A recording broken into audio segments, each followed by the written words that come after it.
Bienvenue dans l'épisode 2 de mon rebranding 2026 et là du coup je vais être plus régulière dans mon rythme de lecture mais aussi en fait lire un peu plus au quotidien et du coup j'essaie de lire minimum 3 chapitres par jour et pour mettre ça en place rien de mieux qu'un vlog lecture je pense, au moins voilà je vous prends avec moi. Donc là j'ai commencé La femme de ménage, 1000 ans après tout le monde, hein, ça joue la corde, mais je voulais vraiment le lire avant d'aller voir le film. Et concrètement je lâchais plus le livre, genre là même en faisant à manger, en étant dans mon bain. D'ailleurs là je faisais à manger du poulet mariné au moutarde miel avec des potatoes fait maison.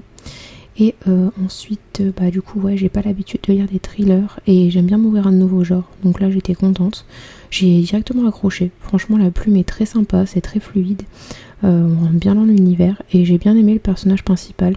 Mais j'ai largement préféré Nina, j'aime trop l'ambivalence en fait qu'elle dégage et tout, enfin je trouve que c'est un super bon perso.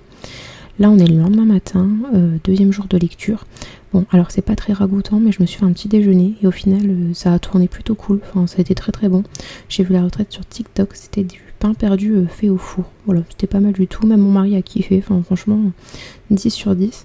Et ensuite je me suis remis à lire, voilà, donc avec mon petit chat, voilà en gros c'était vraiment une journée très chill donc j'ai pu pas mal lire. Ensuite j'ai quand même fait un petit peu de ménage chez moi, notamment dans mon salon, dans ma cuisine parce que c'était quand même vachement le bordel, donc j'en ai profité.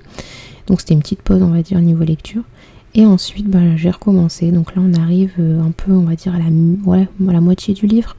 C'est là où ça devient un peu croustillant, voilà, il y a la scène de l'hôtel aussi notamment, qui est un peu la scène dont tout le monde parle en ce moment sur TikTok. Bon, c'est plus dans le film, parce que dans le livre c'est assez... il n'y a pas non plus de quoi se taper les fesses par terre, quoi.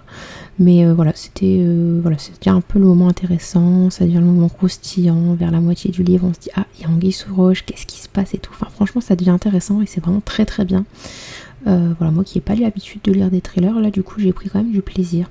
Après je vais pas vous mentir, c'est pas un chef-d'œuvre, hein, mais j'ai passé un très bon moment. Voilà, j'ai lu le livre en 2 jours. Donc concrètement c'est que j'ai passé un bon moment, hein, sinon je l'aurais pas lu aussi rapidement. Je lui mets 3,5 sur 5. D'ailleurs si vous voulez que je vous fasse une vidéo sur ce que j'ai pensé du livre un petit peu plus détaillé, il n'y a pas de souci. Et du coup comme j'ai été voir le film juste après, si vous voulez que je vous fasse une vidéo aussi sur le film, dites-le moi en commentaire, voilà, ça sera avec grand plaisir. Du coup voilà.